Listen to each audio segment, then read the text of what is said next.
Well, sure, thank you very much. So I'm here for generally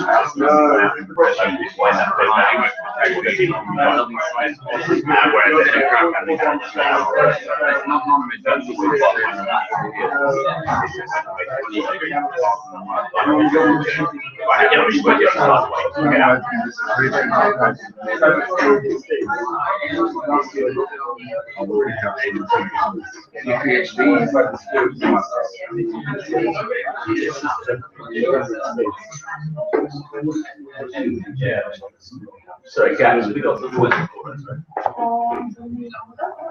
So we need that as well. Well, thank you very much for coming down this less than glorious summer evening to Canary Wharf. I'm Pete Apps. I'm the Executive Director of PS31, the project for the study of the 21st century, or possibly Project 4 study of the 21st century. We've never quite ironed that out, so it seems to be hugely important. We are a young and feral think tank. We started operations in January, at the January 28th, to be precise, with the National Cybersecurity in this very room. Since then, we've done 20 or so events in London, in Washington, DC, and as of Friday, for the first time in New York. We're also building out with the hope of doing events in China and elsewhere in the world later in the year. So the aim is to be truly global.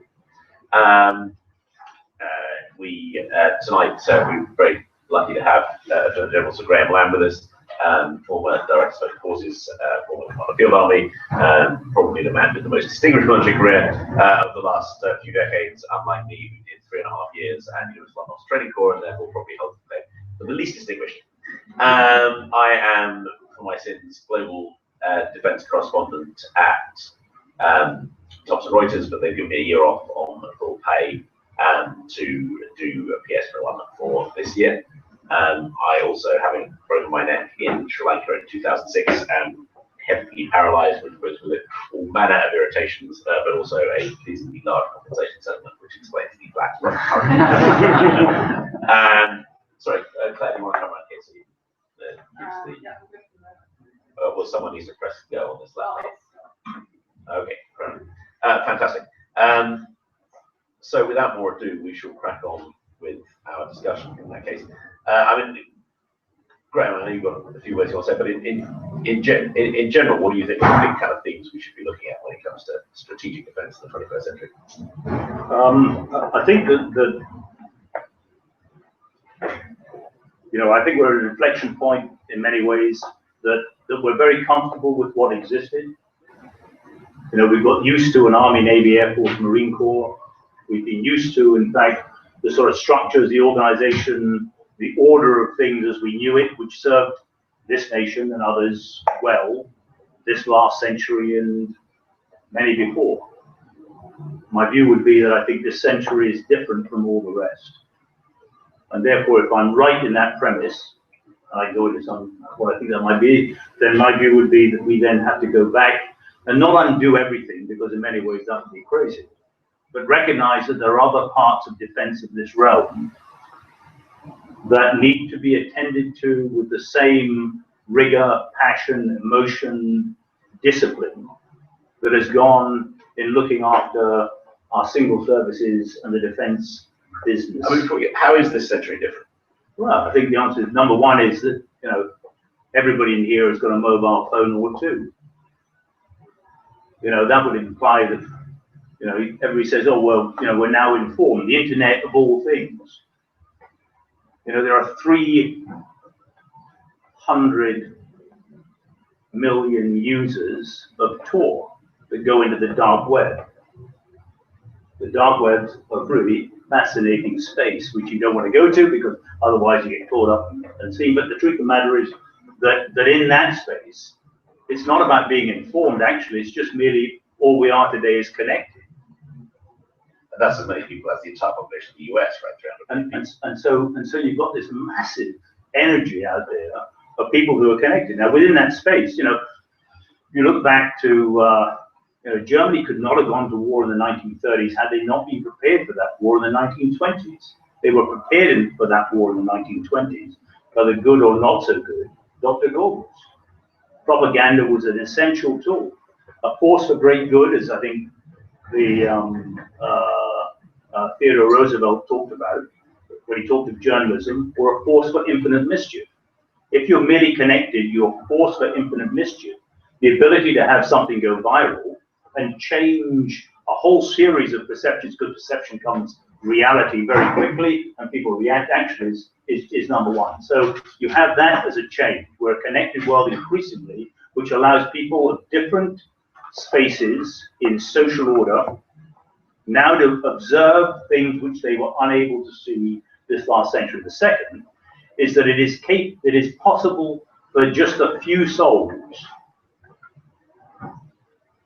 to bring industrial violence to bear, which was only the opportunity that was afforded the defense of previous centuries, armies, navies, air forces, and marine corps. In this century, just a few souls can rip the heart out of them. I went to Tokyo in 1992, 94 it was, when the Sec put together, actually, in fact, very capable, very credible, actually pretty worthy weapons-grade summary. And they were, brewing around with, at that time, some biological capability. The important thing was they then used it very badly because they were under a degree of pressure. They merely had the sacks, they poked them in the train, the very viscous liquid types of the was then poured out, killed, I think, 15 people, hospitalized 5,000. The part that isn't well known is that they had absolutely, in fact, built a dispersion method of which you could have then completely reversed those figures and then some. And so that's 1994. And what were they? They were a bunch of lunatics who were connected to cult, connecting themselves to low voltage, who believed they could see the future, but they had $60 million disposable income and some very, very smart people who were convinced about the reason, unreasonable as it was, for their part in killing a shitload of people in Tokyo.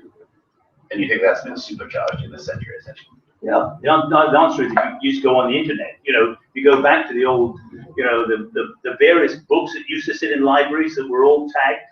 If you took them out, sort of what I call sort of, the anarchist cookbook and that sort of stuff, at the end of the day you were tagged.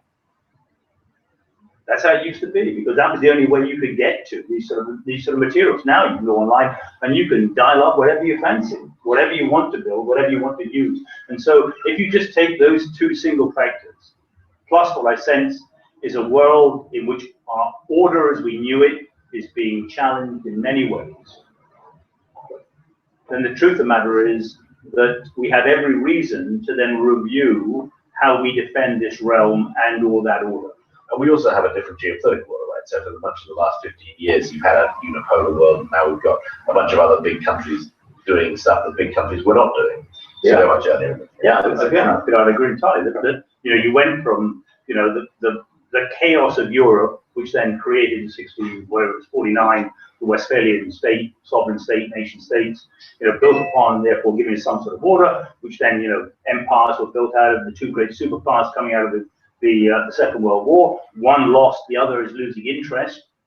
And the truth of the matter is you've now got back to 193 nations, and then these transnational energies, Daesh is a good example of that, which then work across these boundaries. Other way, other as well, in fact, what are called, just mega companies, mega groupings within that space, who are able to, in fact, therefore, in fact, look after their own selfish self-interest.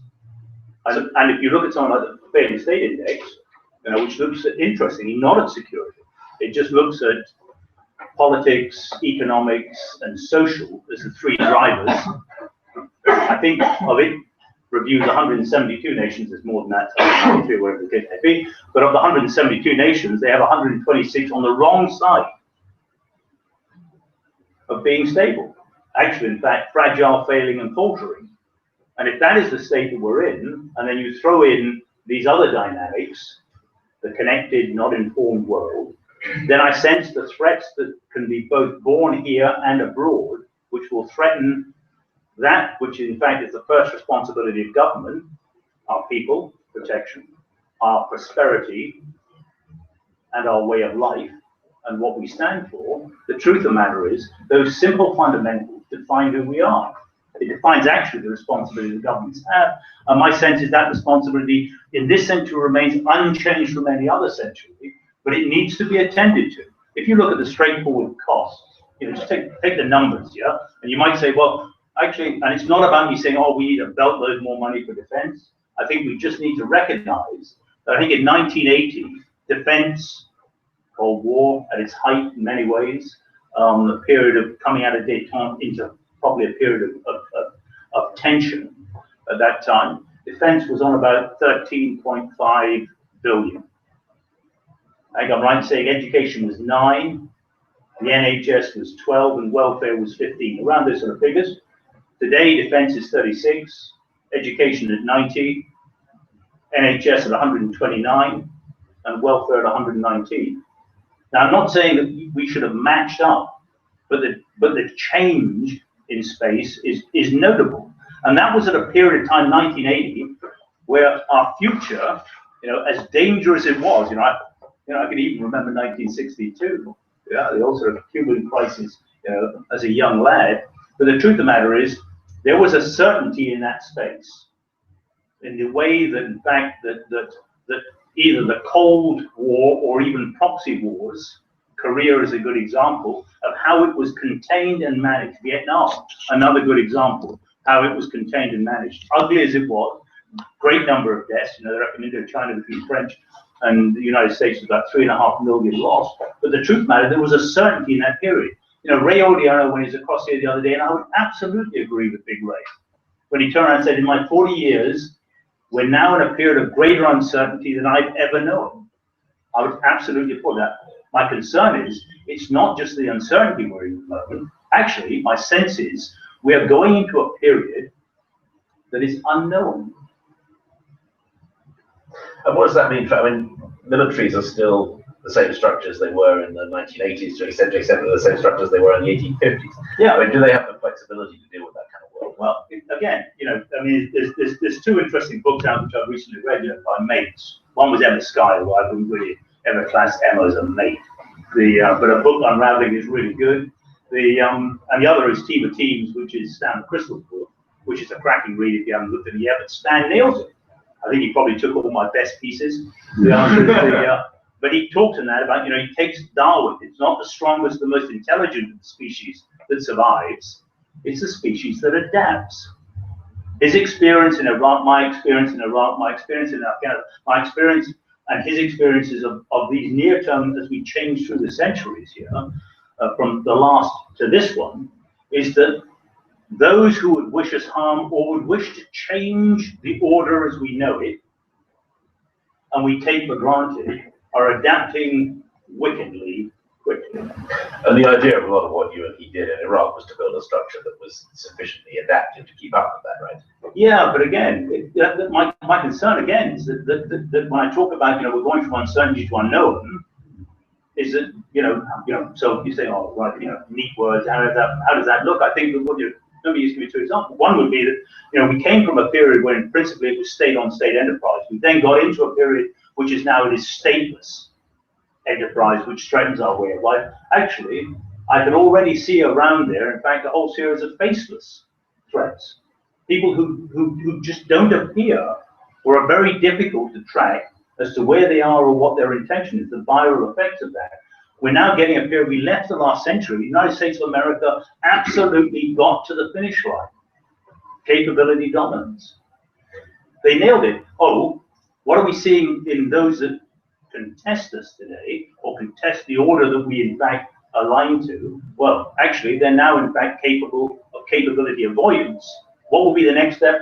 Actually, the danger is if we do not change, and Shinseki is a really good guy when he came up with that great line, if you don't like change, you'll like irrelevance even less, is there's a danger that we're going to find ourselves as we go forward if we do not adapt what we've got into becoming capability irrelevant. Because a simple equation, threat equals capability and intent, remains, in my view, a reasonable case.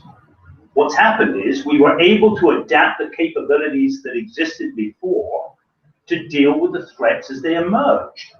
The threat now has gone into some new spaces to where actually the Army, Navy, and Air Force, the structures we knew, are able to deal with some of that, but they can't deal with it all. And the all, you know, are the bits that matter, because we have to be able to have some response to those parts which will change our way of life. And it's interesting because some of the countries that are now possibly the West, the first is China, Russia, and so forth, seem to be quite good at punching into that kind of space as well, like maybe better than we are in responding. Yeah, I think that you know, it's interesting. You take hot and cold wars, you know, the ultimate maximum. Interestingly, in a hot war, what really matters is your capability and its credibility. You know, how damn good is your tank? Yeah. As you get into, in fact, cold wars or cooling wars, what matters is your intent. You start now playing in a whole series of economic, proxy, propaganda fields, hybrid and all that, but I think we're going through and beyond that too. But that's the point, that we're going into these new spaces in many ways, where you turn around and say, hey, listen, the capabilities that we have now don't match the threats that we're being presented with. We're trying to sort of muddle through, and yet the dangers I sense are very real. Let me just give you one example as to you know, on a dark side view. Are we being, this is sort of, This is on the record, we'll take it off the record later. on the record. We might want to take this bit off the record because it just gives somebody a good idea. Yeah. But if we're streaming it, so it's up to you. Any bit of here is going to be impossible to take off the record. We can circle back around in a bit. Okay, we might pick this one up at another point in time, because I wouldn't want to give anybody a bad idea. I mean, let's talk about the Russian confrontation, which in some ways looks much more old-fashioned, right? You've got a line in the sand in the Baltic states that we're determined not to let the Russians cross. But actually, once you drill down to that, it's a very different kind of confrontation. Yeah, again, you know, we should not underestimate the flag. He's playing, I think, a bad hand extremely well. If you turn around and looked at the old, go back to the normal sort of what I call how we used to do all the time in the Cold War, you know, you turn around and say, how many tanks has he got? How many tanks have we got? How good are the tanks? How good is the training? How good are the people? What is the commitment? A whole range of things you turn around and say, you know, that was NATO. Oh, by the way, we didn't disband NATO in '91. They disbanded the Warsaw Pact because that's what it was burst up against. The Warsaw Pact was 4 million men and women under arms. You know, Russia today is what, 750,000, of which probably most of those are not that usable. So the numbers are very much reduced. If you start looking at the gear, you know, the United States of America has 11, I mean, you've got 10 at sea. You have 10 you can fire out carrier groups. Russia hasn't even got one. But its power is focused much more narrowly on very small areas of terrain, right? Correct. So he's understanding, you know, if you turn around and say, you know, Clausewitz, that great war is a continuum of politics by other means. Actually, I would reverse the words around now. Politics are a continuum of war. War by other means. Politics, in many ways, are just being used today now in a way that we would understand as old-fashioned sort of parts of warfare. And oh, by the way, should we be surprised? If you're stuck in a corner, and I sense that, you know, if your economy's tanking, if you've got real problems at home, actually, if you look at your investment, you want to increase that, then you're going to use everything you can, propaganda and all the rest of it. You're going to stop Rifkin going out to Russia. You're going to stop this, sort of, you know, all those parts here. You're going to use all these tools in many ways to present yourself as the aggrieved body. And if you poke Iran, or you poke Russia, or you poke China too hard, then they just coalesce in many ways. I mean, how do you see things with China, which is, I mean, there's two parts to the question. Firstly, how do you see the Chinese confrontation with the US play out? And secondly, how does the UK fit into that? Because unlike Russia, we're a long way away. I think you know, with both Russia, you know, if you go back to my original premise that world order is being challenged by what I think are the emerging and new threats. Who has skin in the world order game? Well, that'll be us. Oh, that'll be the United States, that'll be China, that'll be Russia. Chaos does not serve well those nations. We need globalization. We need the ability to move, get resources, move logistics, to be able to, in fact, move money around the world and all the rest of it. So there's a structure there, which actually, in many ways, we have a convergence of interest, not a divergence of interest as it is. Well, we have an interest in keeping it as it is, and they have an interest in tilting it. Yeah, and the question is, how do we see it as it is? We would see it in our terms, and what we haven't done, I sense in many ways, is embrace, you know, it's good to talk. If I take something like, you know, President Putin. You know, pragmatic, practical, very Russian. In many ways, recognizes history. So when he goes to the D-Day event, he recalls 20 million people. If we hadn't had the Second Front, we would never have got into Normandy. Now, that doesn't mean that I'm an apologist of Vlad. I'm not. But the truth of the matter is there are some things we need to recognize and not treat this as a simple game of checkers. Don't forget, the Russians played chess and the Chinese played mahjong.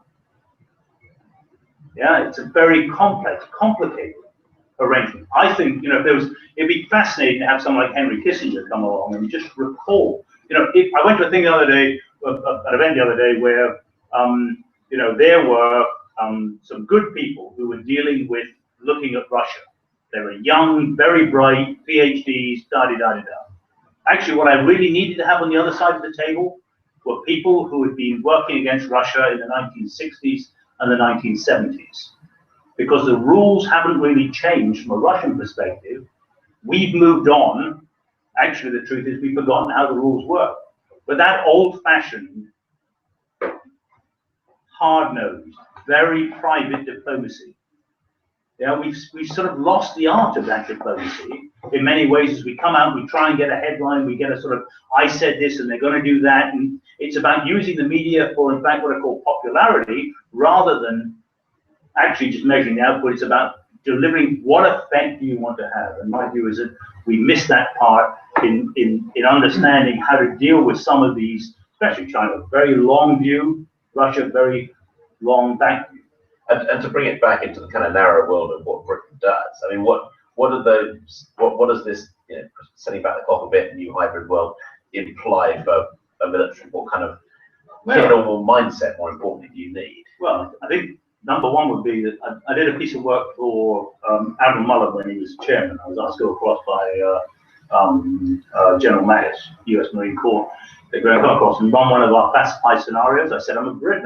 He said, no, you think like a lunatic. We really welcome the idea. And so I went across and did that. But during the course of that, a really bright fellow from MIT spoke for about 40 minutes. Yeah, absolutely. The end of it, my brain was hurting. I couldn't quite understand most of what he had said. But my synthesis of the discussion was that he said, you know, the near term, that's 3 to 5 years, is all about innovation and integration.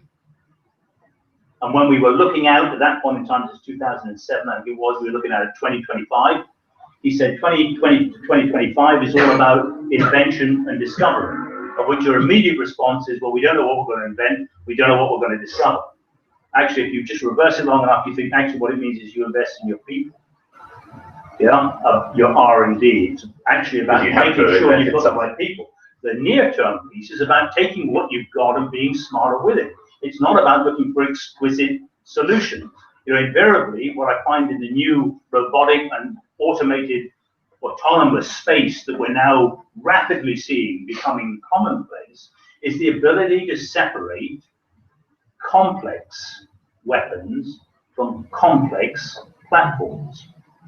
The platforms are very expensive.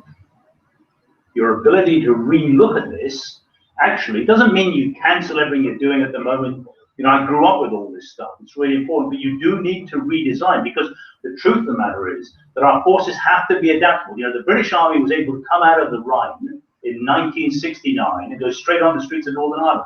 We had 25,700 people.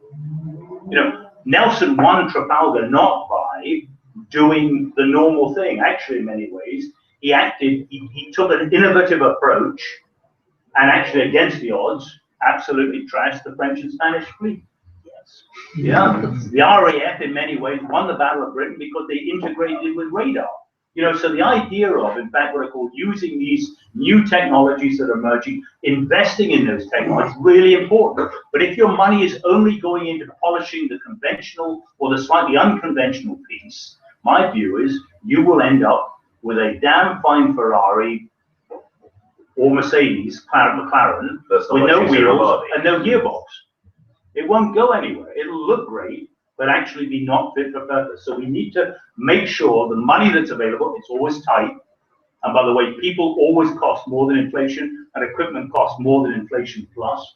So there's a problem there for a budget. So what do you got? You always give up time. So by the time you get the gear, it's already now becoming outdated. And yet the speed of change in technology, you know, and I try and keep sort of abreast of this, just blows my socks off.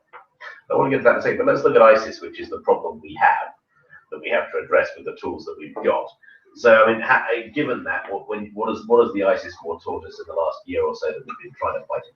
Okay, go back to my mate's cousins, yeah? You know, if war is continuing policy via the means, he didn't finish the sentence. To politics, it must return.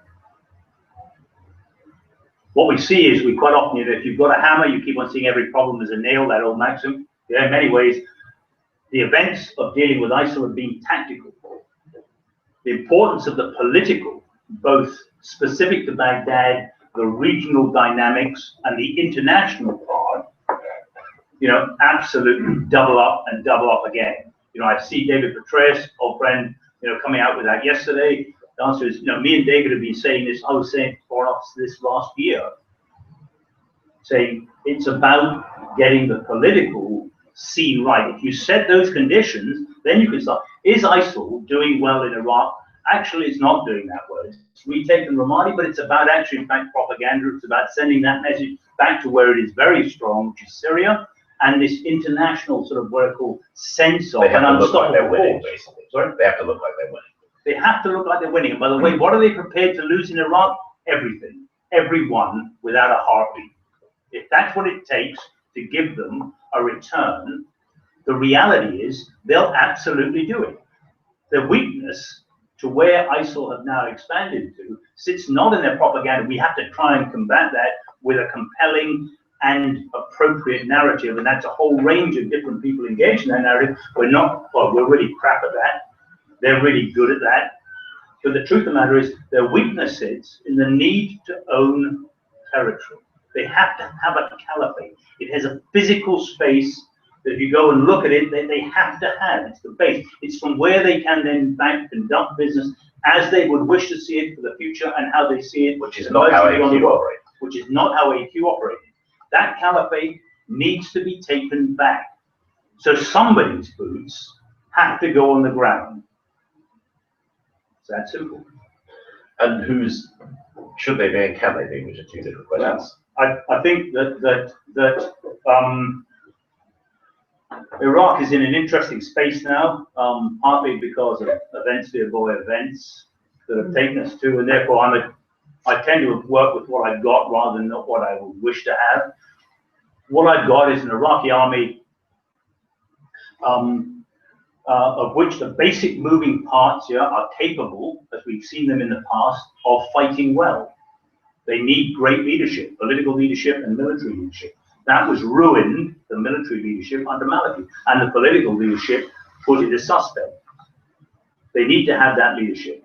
The problem they have is they have a deep now involvement with the IRGC.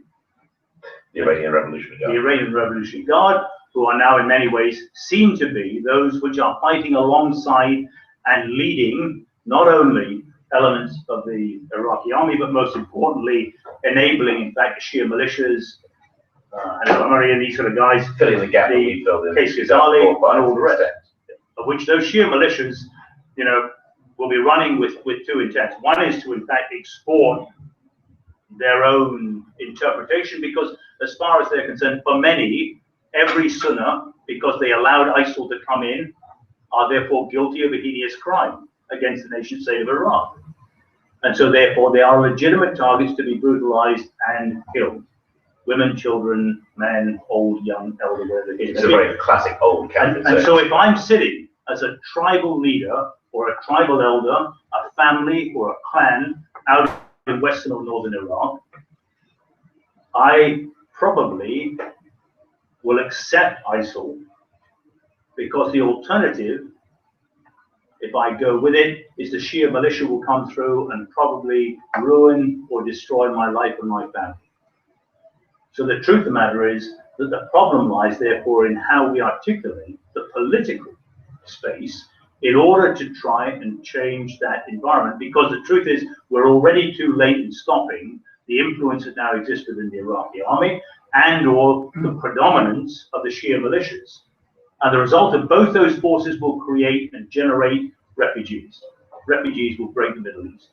And I mean, as we currently stand, you need to change the gatepost so that it makes sense for the Sunni tribes to let rule of government or rule of something else back into this crisis. So you need to come to some, not a case of breaking the country up into three parts, but actually, in fact, a level of devolution which sits where the Sunni and the Shia enjoy the same sort of authorities and responsibilities the Kurds have and have enjoyed for some considerable time.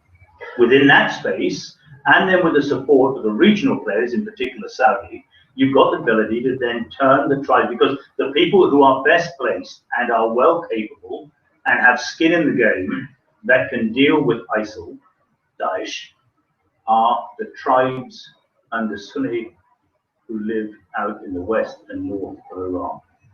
I mean, if we look, more narrowly at what Britain can do in the world and what kind of force it wants to do that, I mean, you and Stanley Crystal did a lot of work on working in those tribal structures in the middle of the last decade, right?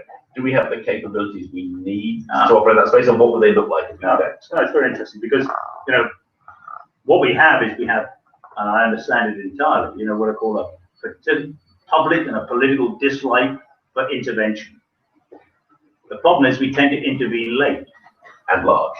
And large, because we're going late, so it gets larger.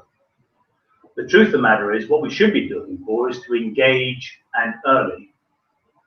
There are cases where we will need to intervene, and as much as people might challenge me on that, if I look at Burundi today,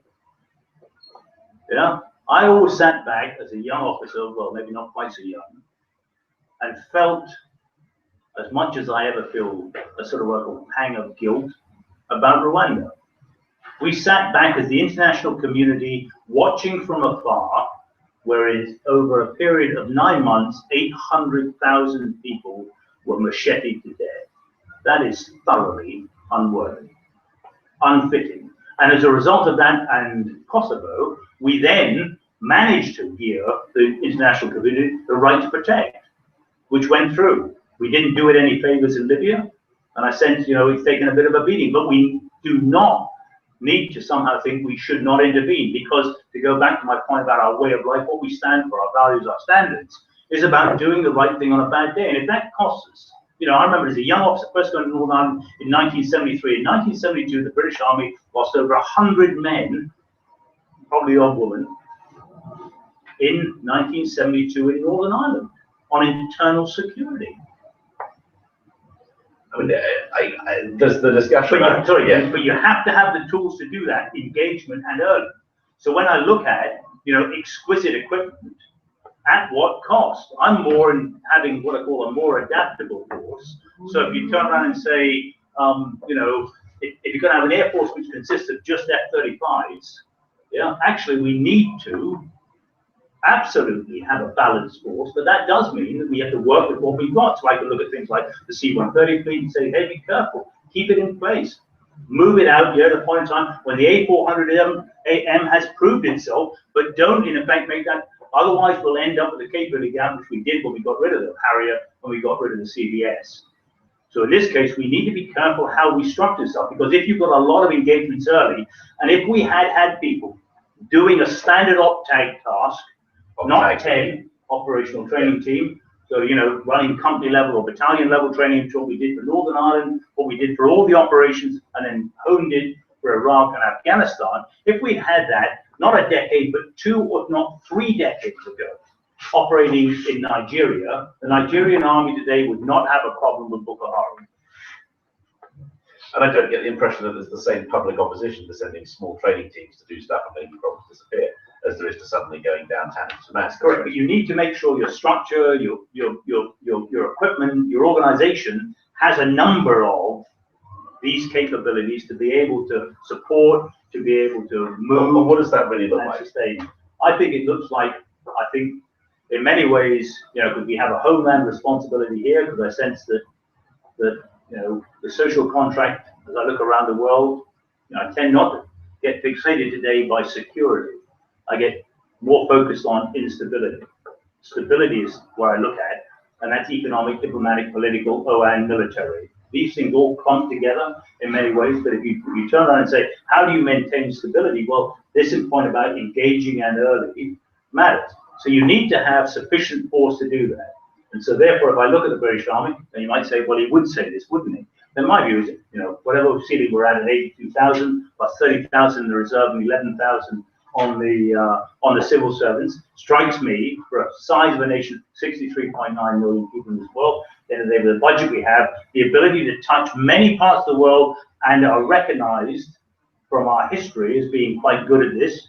My view would be that actually, in fact, that 82,000 sounds about right for a regular force. If somebody turns around and says, oh, we need to reduce that radically and take it down a lot more, my view would be turn around and say, in which case then you're just accepting that our part in trying to stabilize a world which is unraveling, we will have no part in that, and yet we assume that we'll be able to conduct global affairs, global finance, global logistics, global resource, global reach. Everything is going to go right without actually, in fact, putting our hands into that particular. And a lot of that has come under the special forces kind of remit, but it presumably needs to go beyond that, right? You can't just leave that stuff to correct. And Nick Carter, General Carter, who's current CGS, he's done some good work on looking at how you take one of the divisions and turn that into a more of an adaptive, regional focused force capable of sending small teams out, which are able to do that, engage and early.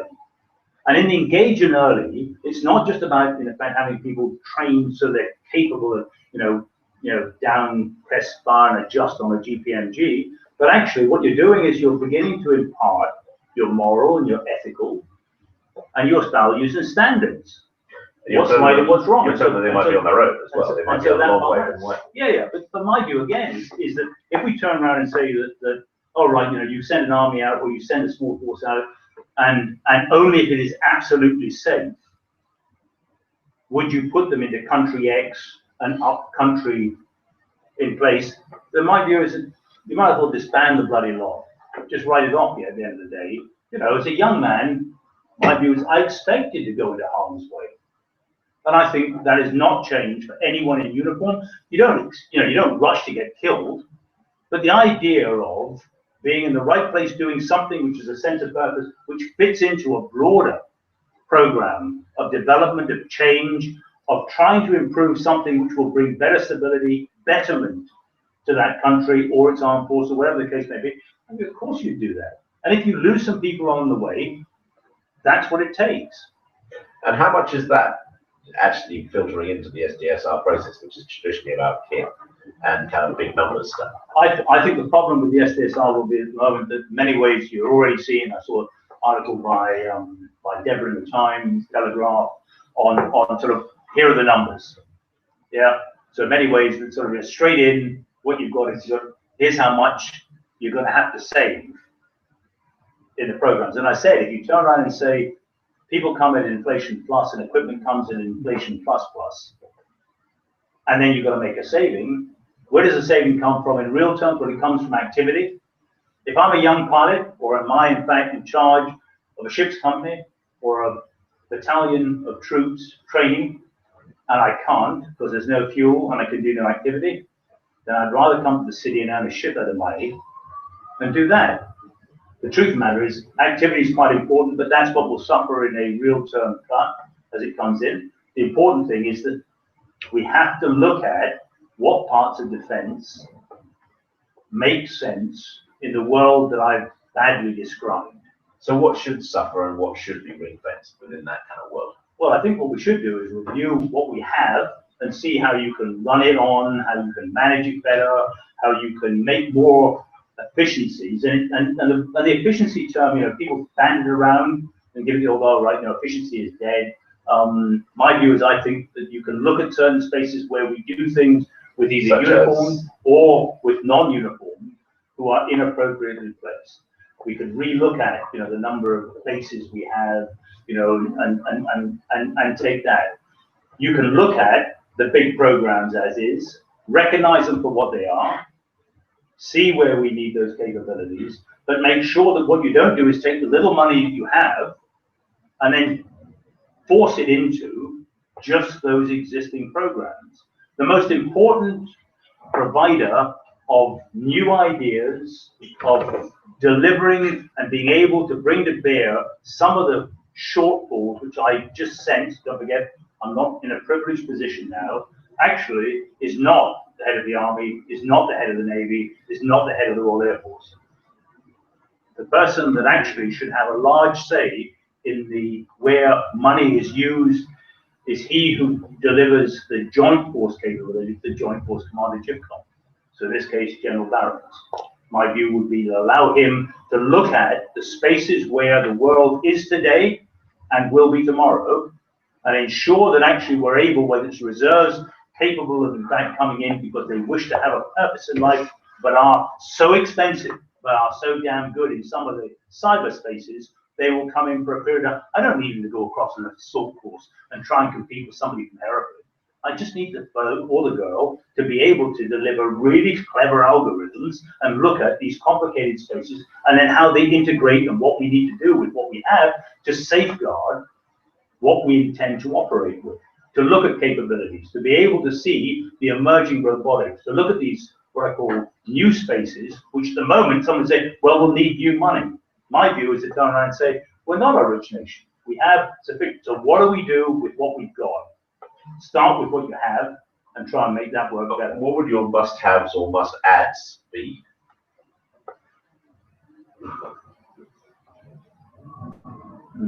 I would probably be reluctant, very reluctant, to reduce on numbers in any one of the services. That's costly. So that doesn't give you a lot of money to play with. It doesn't give you a lot of money, and manpower and, you know, the widest sense, men and women, you know, are expensive. But it goes back to my point about my friend from MIT, innovation integration. I would absolutely turn around and say that where we can look at capabilities which previously matched a Warsaw Pact need now to only match a coalition effort, or what we could define maybe, for instance, as Russia. We've got some kit like that, the Nimrod, that we abolished completely. Yeah, and the MPA is a problem, and I sense that that is an issue which needs to be addressed. How you deliver what the MPA does doesn't necessarily require a Nimrod as we know it, or a Orion as the United States have it. But more than nothing we have. But you could do something with other aircraft. You know, it doesn't go back to my point about you don't have to have, and that's not only complex weapons, but complex capabilities stuck onto complex aircraft, complex platforms. You can put some of that really clever stuff onto very unclever. And how do you prioritize it? There's the Rapier, so to speak, the kind of Special Forces Plus that does lots of stuff all the time, and then the larger force, which is less active on a day-to-day basis, but it's in reserve. How do you sort of prioritize that? Is one too large, or one is that balance right at the moment? No, I think again, if I look at the armed forces that came out of Afghanistan and Iraq, you know, if you take that competence, you know, I think it was Kurt Meyer's chief of staff who wrote General Meyer, Panzer Meyer, SS Commander in the Second World War. You know, Kurt Meyer said that fortune favored the competent, is what he wrote, not the brave. Anybody can be brave, and you get killed quite quickly quite often. Actually, sometimes you get away with it. But the truth is, what really matters Sometimes you can't get away with it. Is being competent. And what really matters is, therefore, in fact, the competence you get. If I looked at, therefore, the armed forces today against the competencies they had as we went into Iraq and Afghanistan, they are just light years. Light years. What's wrong with what does that army not do? Well, I think what you have to do is you have to, in fact, do not underestimate. You know, I always say to people that look, you don't need to pay me a boatload of cash, and you can put me into just about any diabolical situation that you come up with, as long as I can sense the reason behind it, but don't take me for granted and don't have a laugh. Yeah? And so the truth of the matter is, it's trying to work out what that threshold is. There's a danger is if you're doing nothing. If you're a young pilot and you can only get 2 hours a month flying, you're just not going to stay in the Royal Air Force. It's that simple. Yeah, and you might say that's irrational, it doesn't make any sense. If you can't give a young ensign the opportunity of a near-term command of a ship, straight out of Master and Commander, everyone wants to be Russell Crowe. Yeah, why not? Yeah, the truth of the matter is, that is really important because it's the sense of that belonging, the sense of what those people bring to the fight that in many ways differentiates the sort of what I call the other runs from people who have a shot at the target. It's one of the main reasons I think I joined Reuters rather than risking garrison in Germany, because Reuters brought with it the guarantee of early, interesting stuff. Yeah. I mean, as it happened, history suggests that I would have been doing all manner of interesting stuff for the past decade, how I agree. But it was that guarantee that was very, very appealing for a young 22-year-old. Correct. And I think that remains unchanged. So we need to attend to that without becoming what I call, lost into it. And so trying to find the balance between, therefore, not only the conventional, unconventional, the ability to deal with hybrid, the emerging threat, the relationship between security service, SIS, GCHQ, immigration, the Met here, counterterrorism, and the armed forces here might be something that we need to bring a lot closer. I find it extraordinary that the National Security Council doesn't have a serious economist. Because as I look around the world, what invariably when I go into a country, the first thing I'm looking at is to turn around and say, show me the underlying finances. Just tell me what the dynamics here are on employment, expectation, and economic prosperity. Which is prosperity. not traditional Sandhurst or staff college staff rates. Which is not, but the truth of the matter is I think there's an awful lot of people that wear uniform today, and people like me who did and are now old blokes, that actually in fact get this, what I call the sort of, that to politics it must return. That actually the world we fight in has this range of different spaces which we do not address, we will be undone by them. And if you just think the application of violence, and occasionally you do need to absolutely bring the application of violence to bear. Yeah, people have to be killed or in fact what I call shaped in that space, and you can shape them by a Blue 52, which is really impressive when it goes off, or you can shape them by sitting opposite them and having a conversation, which turns around as I did in Iraq, how does this end? And that conversation is informed by the threat of force and the real threat of force, because it gets back to this point about you have to have not only the capability with credibility, so it's credible in the form of what it can do and how it's integrated, and it's all about joined up. But actually, it's in fact is your will. So it's not all about warfare; it's about willfare. It's about actually your willpower, your willingness to bring this to bear. And that's political, public, and the armed forces being prepared to put themselves in harm's way and see whoever calls them out on whatever day or whatever field of battle. I want to open this up to the audience. We're going to do a couple of rounds of questions on the record, and then we'll take the whole discussion on. Okay. Alison. Do we need a more explicit stance on market-driven solutions? We've seen the private sector play a huge role in the maritime environment, for example. Should we be more actively acknowledging it and engaging it from a strategic perspective? Alison, you're so. UK's got a real problem with the commercial sector. Yeah. If I go to America and I see the relationship between commerce, the agency. I used to work with Palantir, it was seeded out of agency money. Yeah? What was the result? Fantastic.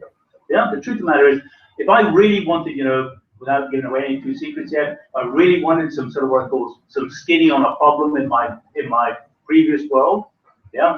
I would go and I would get what in fact the Foreign Office had, I'd take what the DIS had, I would go and talk to SIS, I would look at all those places, and then I would go and find one or two people who I knew who were working in the commercial space in that sector, yeah, in that nation, in that space, yeah, and have a private conversation. They would give me fantastic insights.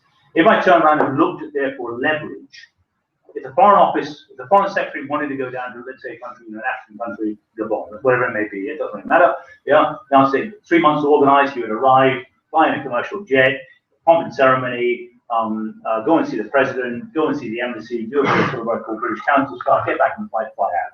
His access 100%, his leverage probably about 10%. If the head CEO of Chevron wanted to go and see the president of Gabon, Yeah, the truth is, he'd probably go there in 3 days. He would land, he'd have a private meeting, he'd fly back out again. His access 100%, his leverage, I don't know, 30, 40%. So the importance of the commercial piece, but somehow we see this as dirty in this country, as sort of, you know, no, you can't deal with people like me because I'm now a consultant, I'm a civilian, so therefore I've got, you know, but that's changing. Interest. It's changing a little bit, but bugger me, it takes, you know, it's just taking forever. So the commercial world has fantastic leverage. In many ways, has more power and leverage out there than the best of government. And a lot more flexibility in many cases. And a lot more flexibility. They can move quickly. They can change economic dynamics. They can change investment dynamics. They can look at a whole range of things. You know, if you take, for instance, you know, Coach, there's two coming up at the moment. You know, what is interesting in that is not the fact that we might go for, you know, the figures they're talking about, but if they do, it'll wipe $26 trillion out of energy investment. Just like that. It'll break the financial markets.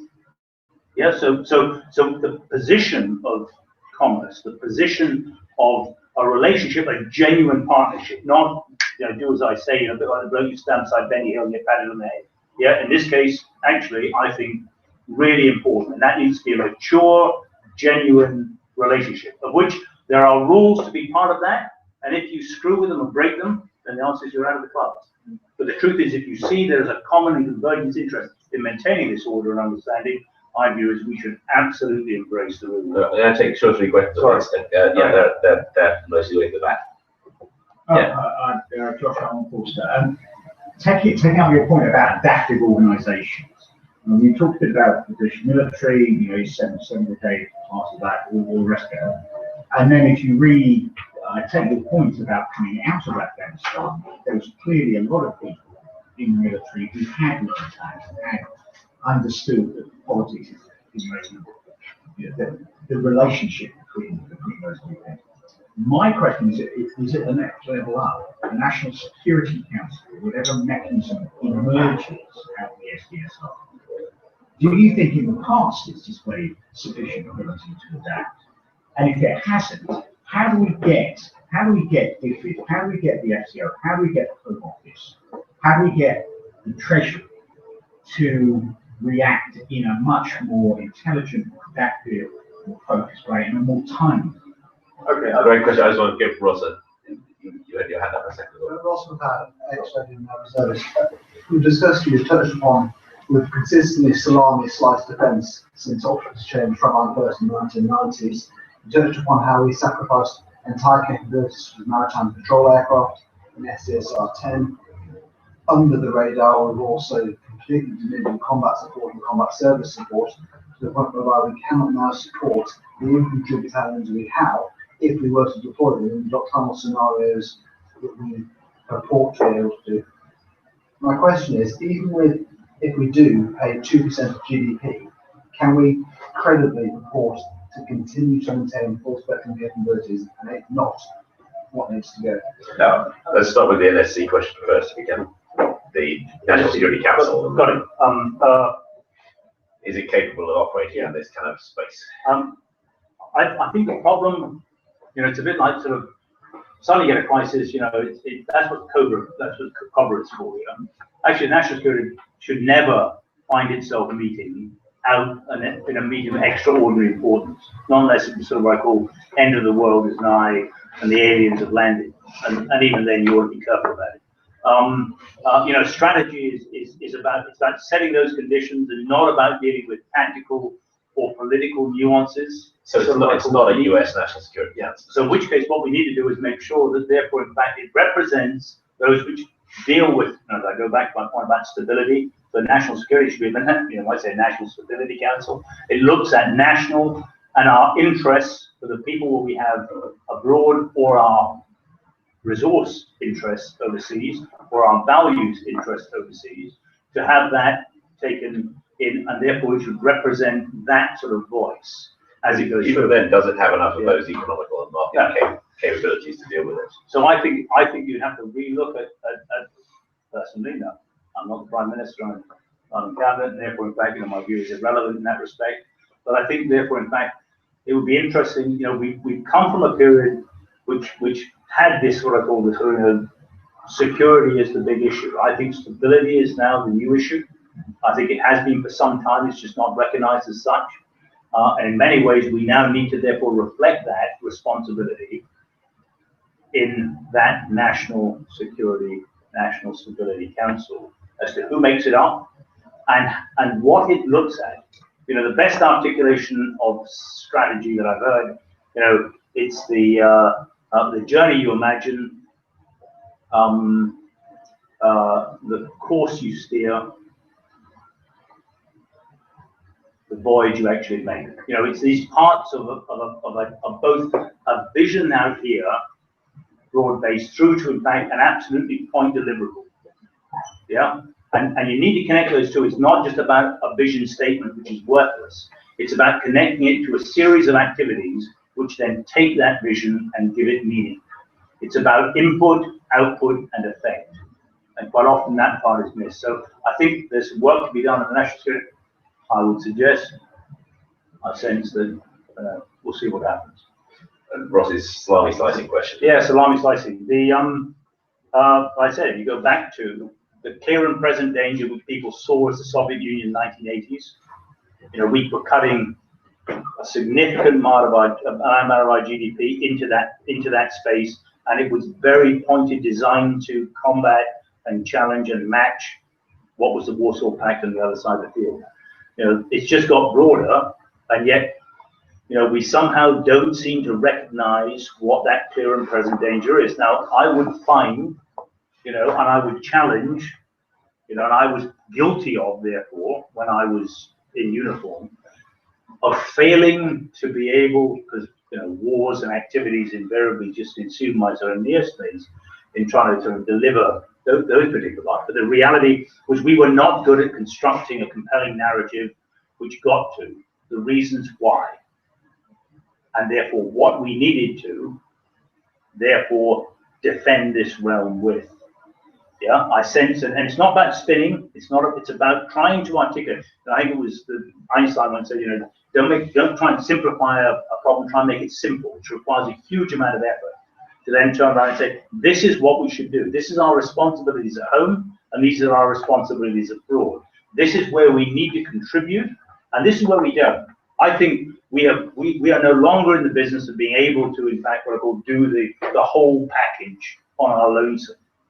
You know, actually, it's always been the case. You know, we drag on satellites, you know, for communications. We drag on satellites for overheads, for optics, for intelligence coming from NSA and a whole range of other spaces here, which are not owned by us. Yeah, and it's been like that for a long time.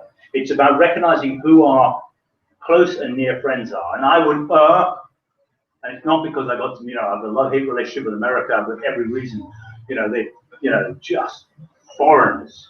You know, time and time again, really hard work, yeah, you know, disappointing, but actually they pulled my ass out of too many fires, yeah, and done the right thing on a bad day. In many ways, our values and some of the way we look at the world converge with America more so than they converge with the sort of amorphous which people would talk about as Europe.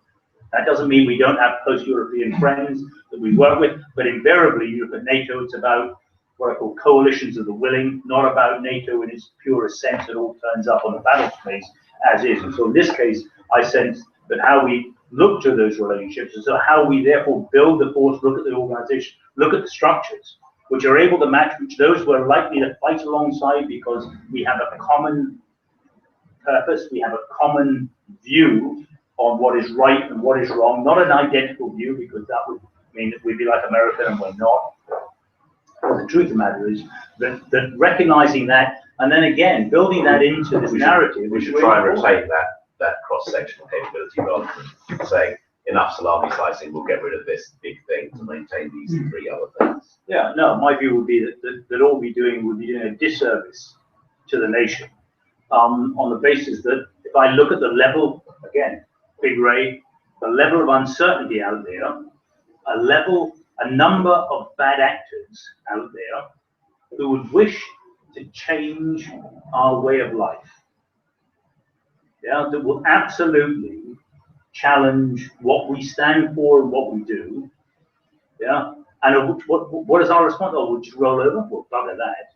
Yeah, and so the truth of the matter is that we do need to recognize how we spread these capabilities. And if these capabilities include the things like engage early, it does require, therefore, in fact, what I call parts of what we see as the Royal Air Force, the Royal Navy, and the Army as such.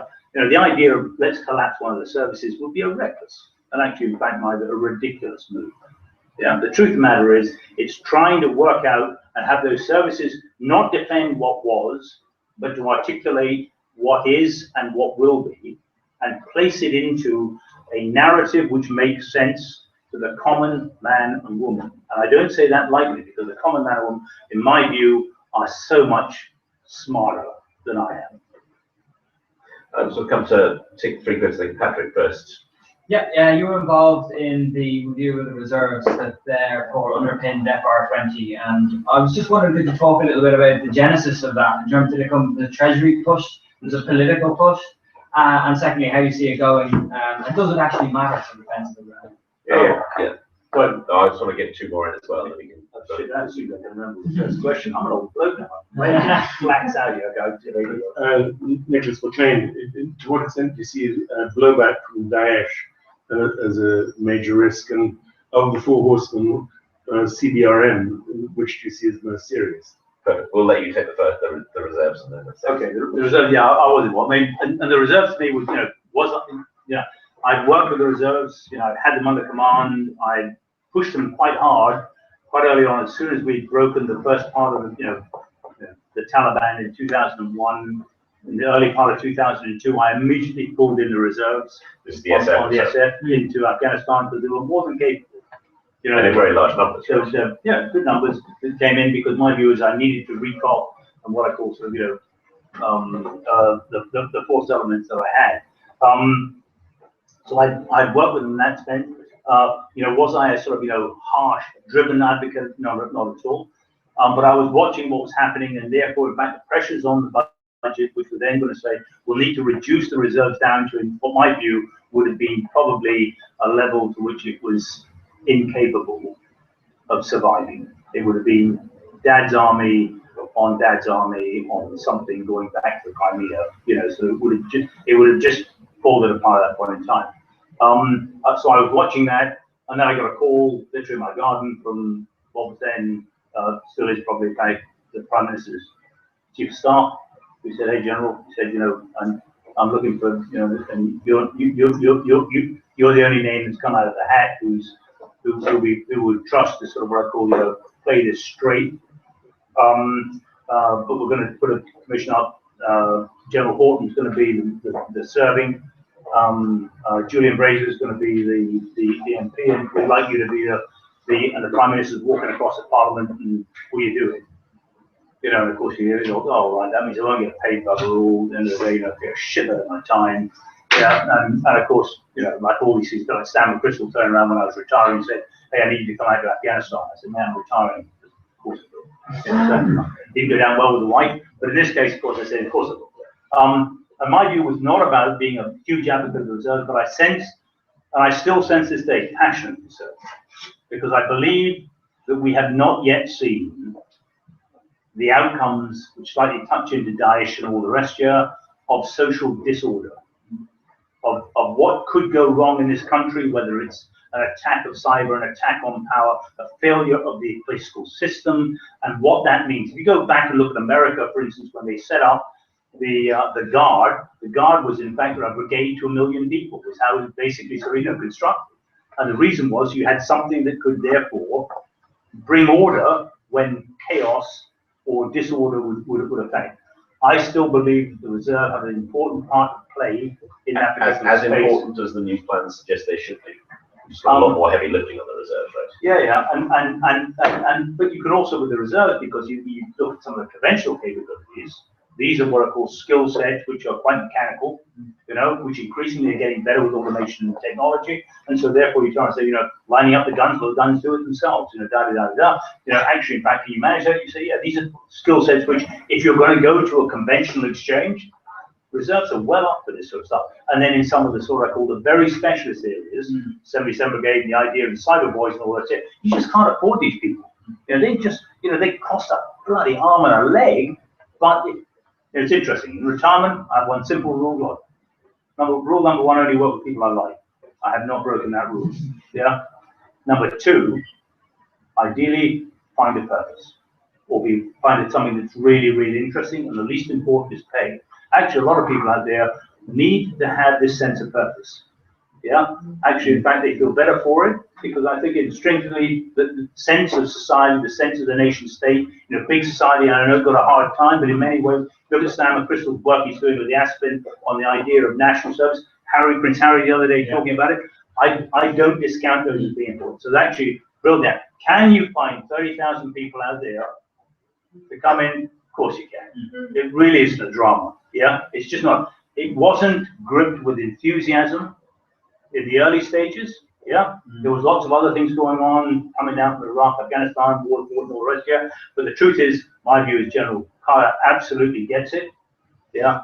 Lots about mobilised in need, right? I mean, I was trying to point Tom Beattie met me a few years ago. The best indicator that everyone knew war was coming in the 30s is that everyone started joining the reserves.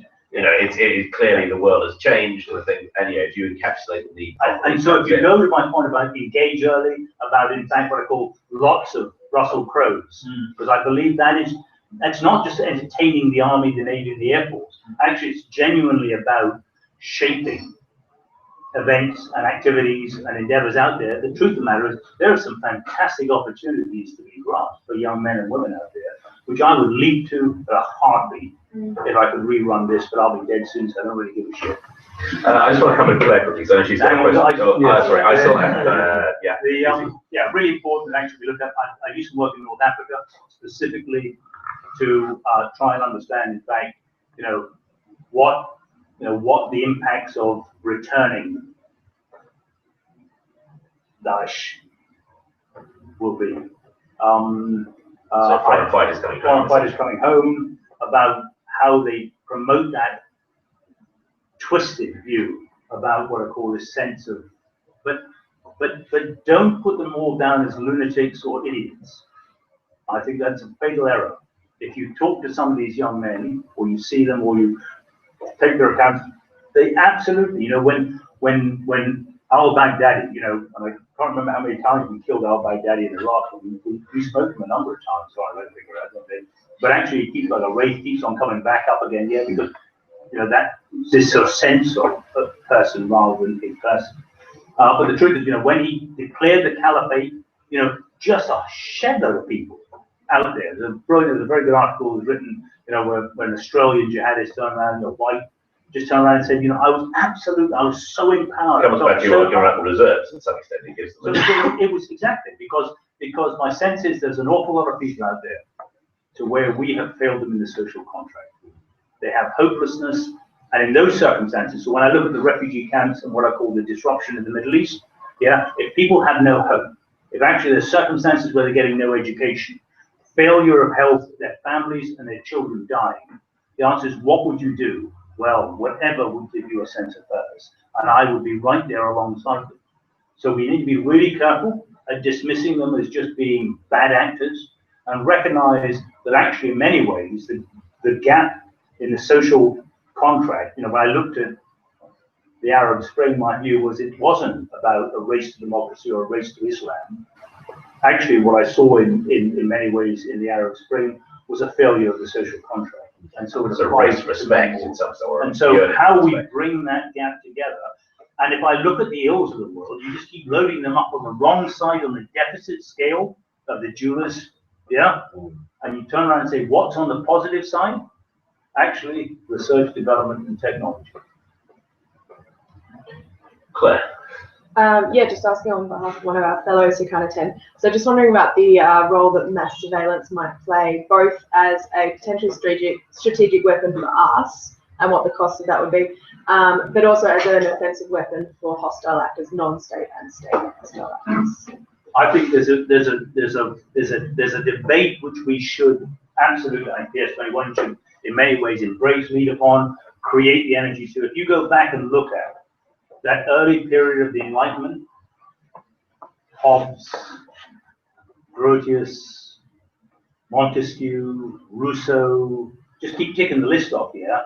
These people put their lives at risk, excommunicated from the church, you name it, yeah, you know, imprisoned, etc., yeah, as they fought to try and understand the relationship between the individual and the state, or the individual and authority. Yeah, and that went on for a great period of time, and in many ways brought about responsibility, obligations, freedoms, and rights. Yeah, we have not had that debate, and yet the world is changing. In many ways, we're now connected.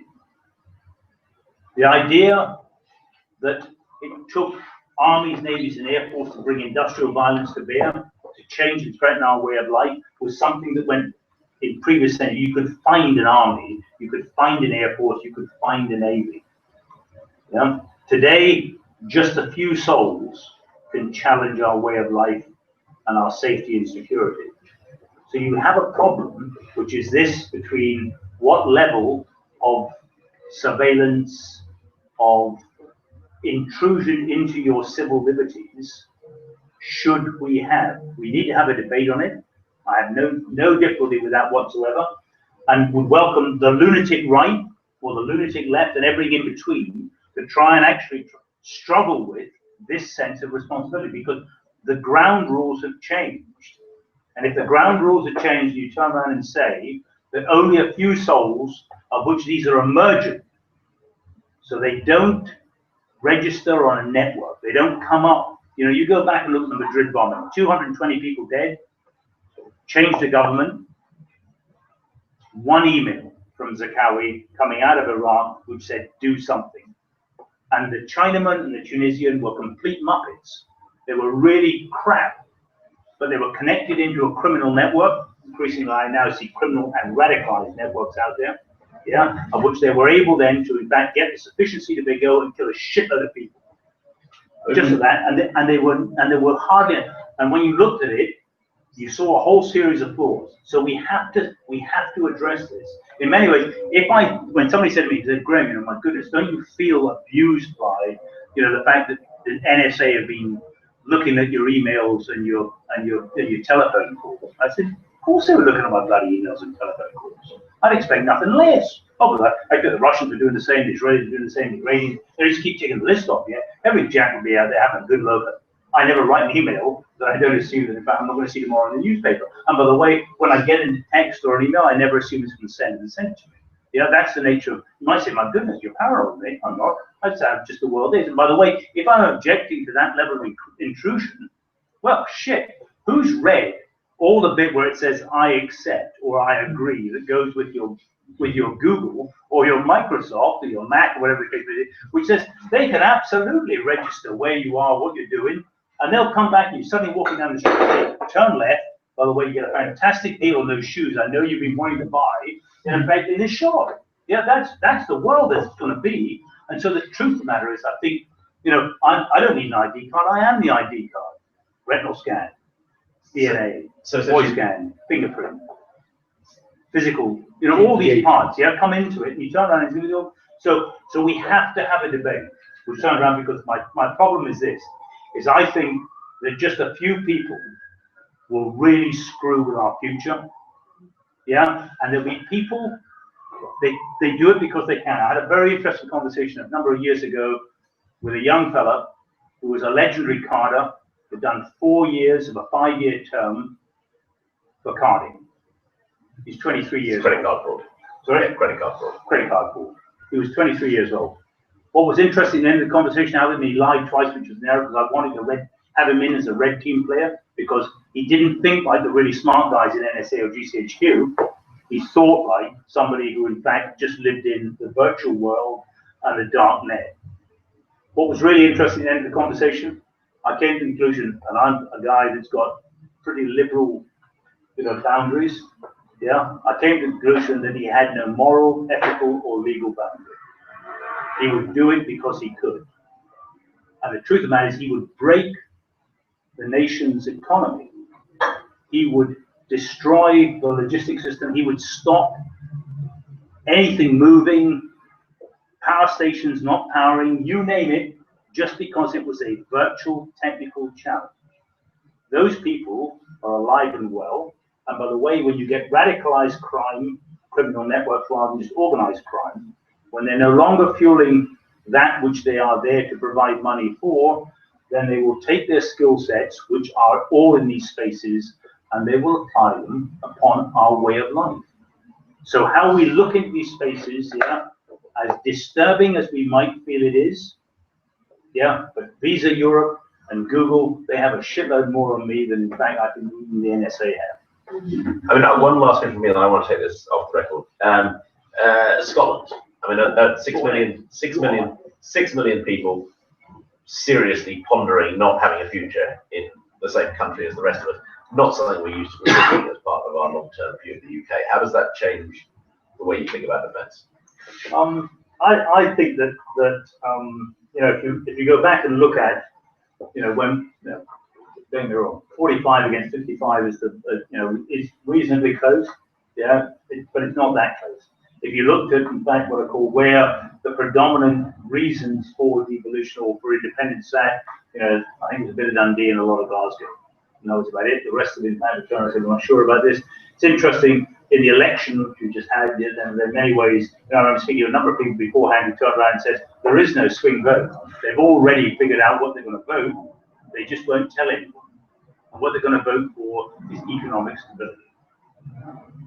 And the figures I had well before the election was 329.